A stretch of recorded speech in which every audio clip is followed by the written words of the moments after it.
सोशबिरी paper second में जो part A हम लोग कर रहे थे उसमें एक और बहुत ही इम्पोर्टेंट टॉपिक है रेडिएशन। ठीक है, विकिरण।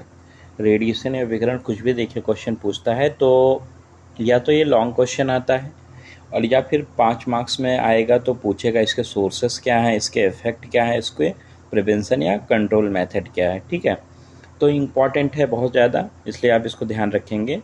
और तो बात ये आती है रेडिएशन, तो रेडिएशन से कुछ इफेक्ट होते हैं, तो पहले जानते हैं रेडिएशन के सोर्सेस क्या क्या होते हैं।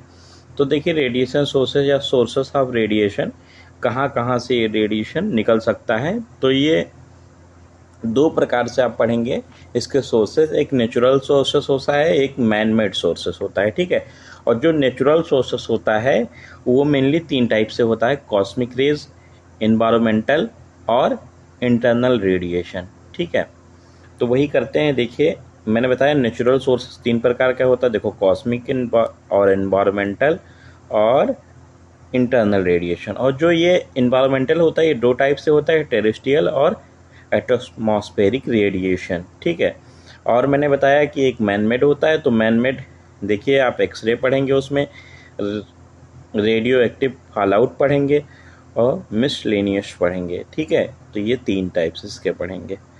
तो करते हैं एक एक। तो आप समझ गए होंगे कि मैंने बताया मेनली 2 टाइप से होते हैं, नेचुरल और मैनमेड। तो देखो नेचुरल हमारे एनवायरनमेंट में होते हैं या नेचुरली पाए जाते हैं। ठीक है, तो देखो कॉस्मिक रेज जो होती हैं जो सन से आती हैं, तो इसको से बचने के लिए जो जेट पायलट होते हैं या फिर फाइटर जेट के पायलट होते हैं ये स्पेशल टाइप का गॉगल्स पहनते हैं इससे बचने के लिए। ठीक है, इतनी बातें इसमें ध्यान रखेंगे कि नेचुरल सोर्सेस में कॉस्मिक रेज होती हैं जो सन से आती हैं, जेट पायलट या फाइटर जेट के पायलट जो होते हैं वो स्पेशल टाइप का गॉगल्स पहनते हैं, स्पेक्स पहनते हैं इस रेज से बचने के लिए। अब बात करते हैं एनवायरमेंटल में, तो एनवायरमेंटल 2 टाइप से होता है, एक टेरेस्ट्रियल होता है और एक होता है एटमॉस्फेरिक।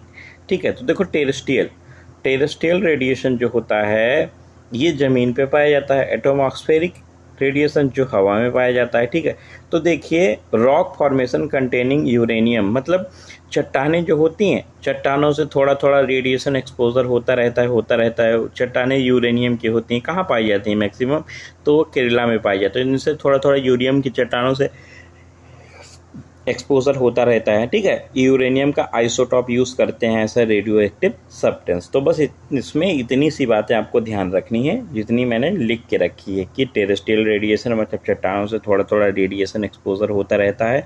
कौन सी चट्टानों से, तो यूरेनियम की चट्टानों से। वो चट्टानें कहाँ पाई जाती हैं, तो मैक्सिमम वो केरला में पाई जाती हैं। ठीक है, अब बात आती है जो एक एटमॉस्फेरिक रेडिएशन होता है हवा में पाया जाता है, तो इसमें जो होता है इसमें देखो कुछ रेडियो एक्टिव गैसेस मिलती हैं जैसे कि रेडॉन और थोरॉन, ये एटमॉस्फेयर में हमारे मिलती हैं तो इनका एक्सपोजर होता है। ठीक है, अब देखो इंटरनल रेडिएशन में रेडियो एक्टिव मटेरियल स्टोर्ड जो होता है हमारी बॉडी में कार्बन 14 होता है। जैसे कोई पुरानी फॉसिल मिलती है, कोई पुरानी बॉडी मिलती है, तो उससे हम कैसे एज पता लगाते हैं, तो उसका एज पता लगाने का कार्बन डेटिंग मेथड होता है। ठीक है, कार्बन डेटिंग मेथड से उसकी एज हम पता लगा लेते हैं। ठीक है, तो ये हमारे शरीर में होता है इंटरनल रेडिएशन। ठीक है, रेडियो एक्टिव मैटर जो हमारे शरीर में होता है कार्बन 14 के रूप में। तो ये बातें यहाँ आपको ध्यान रखनी है। मैनमेड सोर्सेज अभी बताया जो मानव निर्मित होती हैं, तो इसमें 3 होती हैं, x-ray, radioactive fallout और मिसलेनियस। ठीक है, तो एक्सरे जो होती हैं देखिए जैसे कि एक्सरे करवाने जाओ तो पेशेंट को एक्सपोजर हो जाए या रेडियोलॉजिस्ट जो करता है उसको एक्सपोजर हो जाए या फिर वहाँ पे जो मेडिकल टेक्नीशियंस हैं उनको एक्सपोजर हो जाए। ठीक है, या रेडियो एक्टिव फॉल आउट जैसे कि वर्ल्ड वार में आपने देखा था कि न्यूक्लियर बॉम्ब गिरा देना, तो उससे न्यूक्लियर एक्सप्लोजन होगा, तो उससे एक्सपोजर हो जाना जो बहुत सालों तक रहता है। अब बात करते हैं मिसलेनियस की, तो देखिए मिसलेनियस जो होता है कि हमारे आसपास जो कुछ ना कुछ ऐसा होता है जो रेडिएशन जिससे निकलता रहता है, जैसे कि हमारे घर में टीवी सेट हुआ या लुमिनियस रेस्ट वॉच हो गई, जैसे जो घड़ियाँ हम पहनते हैं जिसमें चमकने वाला जो पदार्थ होता है वो रेडियो एक्टिव सब्सटेंस ही होता है। तो यहाँ बस इतना। अब बात करते हैं, हमने सोर्सेस तो जान लिया, अब टाइप ऑफ रेडिएशन जान लेते हैं। तो देखो रेडिएशन के टाइप्स की बात आएगी तो आप यहाँ टाइप्स रेडिएशन जो 2 ही टाइप के होता है, एक आयोनाइजिंग रेडिएशन होता है, एक नॉन आयोनाइजिंग रेडिएशन होता है। क्या होता है, आयोनाइजिंग और नॉन आयोनाइजिंग।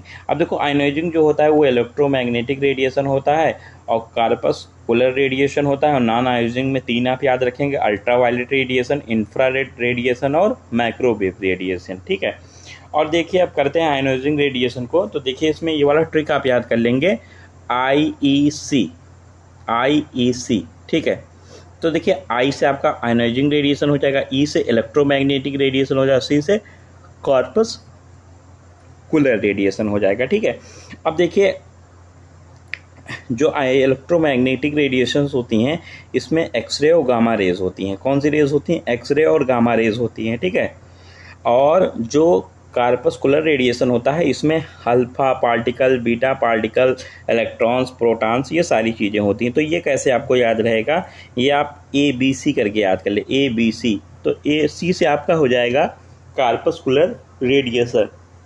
आप कार्पस्कुलर रेडिएशन में क्या होता है, तो BC आप याद करके रखे हैं। ठीक है, B फॉर बीटा पार्टिकल, और C फॉर कार्पस्कुलर, और A फॉर अल्फा पार्टिकल। ठीक है, और अब जो बच गया वो एक्सरे और गामा रेज होगा इलेक्ट्रोमैग्नेटिक में। अब नॉन आयोनाइजिंग की बात करें तो मीनू याद कर लें, मीनू। ठीक है, तो मीनू से हो जाएगा, देखो N से आपका हो जाएगा नॉन आयोनाइजिंग रेडिएशन, और M से हो जाएगा आपका माइक्रोवेव, I से हो जाएगा इंफ्रारेड रेडिएशन, U से हो जाएगा अल्ट्रावायलेट रेडिएशन। तो ऐसे करके आप ये टाइप्स इसके ध्यान रखेंगे, जैसे लिखा है मैंने वैसी टाइप का। अब देखो यूनिट क्या होती है रेडिएशन के, जो रेडिएशन हमको होते हैं वो रेडिएशन एक्सपोज हम होते हैं तो उसको कैसे नापते हैं। ठीक है, किस में नापते हैं, तो देखिए इसकी जो यूनिट, 2 यूनिट ऐसी हैं जो आपको याद ही रखनी है। वो 2 यूनिट ये हैं कि एक आपको रोएंटजन याद रखनी है और एक रेड याद रखनी है। ठीक है, फिर आगे बताते हैं क्या याद करना है आपको, लेकिन पहले ये पढ़। तो देखिए एक रोएंटजन होती है और एक रेड होती है। ठीक है, इतना ध्यान दें। फिर जो रोएंटजन मतलब होता है यूनिट ऑफ एक्सपोजर, मतलब हम कितना रेडिएशन से एक्सपोज हुए हैं, मैन जो होता है, इंसान जो होता है, वो कितना एक्सपोजर में है रेडिएशन के। ठीक है, और रेड जो होता है वो यूनिट ऑफ एब्जॉर्ब डोज, मतलब कितना रेडिएशन शरीर ने एब्जॉर्ब कर लिया है, ये होता है रेड। ठीक है, अब जो रोएंटजन होता है, ये अभी रोएंटजन रिप्लेस हो गया है कूलाम पर केजी से। किससे रिप्लेस हो गया है? कूलाम पर केजी से। और रेड जो है वो अभी रिप्लेस हो गया है ग्रे से, ग्रे से। ठीक है, अब आप कैसे ध्यान रखेंगे कि जो रोएंटजन होता है एक्सपोजर के लिए होता है, और रेड जो होता है एब्जॉर्ब के लिए होता है, या कूलाम पर केजी जो होता है एक्सपोजर के लिए होता है, और ग्रे जो होता है एब्जॉर्ब के लिए होता है। कैसे आप ध्यान रखेंगे, तो देखिए आप ऐसे ध्यान रखेंगे, एक्सपोजर में ई है। अब देखो ई रेड में आ रहा है या रोएंटजन में आ रहा है, तो आप देखेंगे रोएंटजन में यहाँ भी ई आ रहा है, यहाँ भी आ रहा है, तो आप ये रखेंगे एक्सपोजर, तो रोएंटजन। ठीक है, ऐसे ध्यान रखेंगे। अब ये रिप्लेस हो गया कूलाम पर केजी, तो देखिए ई इसमें आ रहा है, ई आ रहा है, पर में ई आ रहा है, तो ई से इधर आ जाएगा ई इसमें रोएंटजन में। तो आप ऐसे ध्यान रखेंगे। अब रेड में देखिए एब्जॉर्ब के लिए है, तो ए किस में आ रहा है, तो रेड में देखिए ए आ रहा है। अब रिप्लेस किससे हो गया है, तो ग्रे से हो गया, ग्रे में ए आ रहा है, तो ए जिसमें आएगा, ए फॉर एब्जॉर्ब, ग्रे में ए आया, रेड में ए आया, तो ऐसे आप ध्यान रखेंगे। एक्सपोजर ई से, तो रोएंटजन में ई आया, कूलाम पर केजी में ई आया। अब देखो एक रोएंटजन बराबर 2.58 × 10⁻⁻⁴ कूलाम पर केजी होता है, और एक रेड बराबर 0.01 ग्रे होता है। ठीक है, इतनी सी बातें यहाँ आपको ध्यान देनी है। 2 और यूनिट्स आपको याद रखनी है अलग से, कि एक सीवर्ट होती है, क्यूरी होती है। जो सीवर्ट होती है SI यूनिट होती है रेडिएशन डोज की, और क्यूरी जो यूनिट होती है ये रेडियो एक्टिविटी होती है, यूनिट ऑफ रेडियो एक्टिविटी, मतलब कितना वह सब्सटेंस रेडियो एक्टिव है, उस सब्सटेंस से कितनी रेडियो एक्टिविटी है। ठीक है, अब देखिए इसके इफेक्ट की बात करते हैं, तो इसका इफेक्ट जो होता है 2 टाइप से होता है, एक सोमैटिक होता है और एक जेनेटिक होता है। ठीक है, देखिए एक सोमैटिक होता है, एक जेनेटिक होता है। अब सोमैटिक जो होता है वो 2 टाइप से होता है, इमीडिएट और डिलेड, और जेनेटिक जो होता है क्रोमोसोमल होता है, पॉइंट म्यूटेशन होता है, biological response of high dose radiation. ठीक है, तो बताते हैं एक एक। तो आप पहले इतना ध्यान रखें, सोमैटिक जो होता है वो 2 टाइप से होता है। कौन से 2 टाइप होते हैं उसके, तो उसके होता है एक टाइप इमीडिएट और एक टाइप होता है डिलेड। ठीक है, इमीडिएट मतलब जल्दी से जल्दी उसका इफेक्ट दिखेगा, तो रेडिएशन सिकनेस होना या एक्यूट रेडिएशन सिंड्रोम होना, जैसे कि कोई पेशेंट होता है कैंसर का, तो उसको रेडियोथेरेपी करवाते हैं, तो उसमें कुछ लक्षण दिखते हैं, जैसे उल्टी होना, रेडिएशन सिकनेस होना, और डिलेड में जैसे एक्सपोजर हो रहा है धीरे धीरे उसको हो रहा है, फिर उसमें क्या लक्षण दिखेंगे, तो उसको ल्यूकेमिया होगी, कार्सिनोजेनेसिस होगा मतलब कैंसर उससे होगा, फीटल डेवलपमेंट में एबनॉर्मलिटीज़ हो जाएगी अगर कोई प्रेग्नेंट लेडी उसके एक्सपोजर में है रेडिएशन के कंटिन्यू, शॉर्टनिंग ऑफ लाइफ होगी, ये सारी चीज़ें सोमैटिक में आती हैं। ठीक है, अब देखो जेनेटिक इफेक्ट में आपको 3 बातें बताई थी, क्रोमोसोम म्यूटेशन, पॉइंट म्यूटेशन और biological response of high dose of radiation. तो ये कैसे आपको ध्यान रहेगा, देखो क्रोमोसोम रेडिएशन जैसे कि इसमें देखने को स्टेरिलिटी मिलती है जिससे कि हो सकती है, ठीक है, स्टेराइल होता है इंसान क्रोमोसोमल म्यूटेशन की वजह से। पॉइंट म्यूटेशन जो होता है वो इफेक्ट करता है जीन में, ठीक है। Biological response of high dose of radiation, तो इसका इफेक्ट क्या होगा जब हाई डोज रेडिएशन का होगा, तो उसका इफेक्ट देखो ऐसे होता है, यहाँ बना हुआ है, तो देखिए अगर 5 रेड से कम तक एक्सपोजर होता है तो कोई ऑब्जर्वेबल इफेक्ट नहीं होता, कुछ देखने को नहीं मिलता है, और कोई डिटरमाइन इफेक्ट टू फीटस, मतलब कोई इफेक्ट फीटस को भी नहीं होता, मतलब 5 रेड से अगर कम है तो कोई इफेक्ट देखने को नहीं मिलता है। और अगर तो आपसे पूछा जाए कि इसकी परमिजिबल डोज कितनी होती है, कितनी डोज इसकी परमिट होती है मैन मेड रेडिएशन की, तो ये होती है not exceed 5 red per year, एक साल में 5 रेड से ज़्यादा एक्सपोज नहीं होना चाहिए। ठीक है, अब मान लो कोई 5 से 50 रेड के एक्सपोजर में है तो उसका क्या होगा, स्लाइट ब्लड चेंजेस होंगे, उसके स्लाइटली ब्लड में चेंजेस देखने को मिलेंगे। अब कोई है 50 से 150 एक्सपोजर हो रहा है तो मेजर चेंजेस उसके ब्लड में देखने को मिलेंगे। ठीक है, तो ये आप देखो, ये याद रखो ऐसे, ठीक है, 5 रेड तक तो कोई फर्क नहीं पड़ेगा, ये ध्यान दिया इतना। और जो परमिजिबल डोज है वो भी 5 रेड तक है, इससे ज़्यादा नहीं होनी चाहिए। ठीक है, अब देखो एस से स्लाइड, एस से यहाँ देखो एस से बना है ना, एस जैसा 5 और एस जैसा 50, ठीक है, एस देखो ऐसे बना है तो एस जैसा ना, तो ऐसे आप ध्यान रखेंगे। ये आपको ध्यान अगर रह गया तो इसके बाद थोड़ा सा बढ़ा तो स्लाइड से अब कहाँ जो जाएगा, मेजर पे चला जाएगा।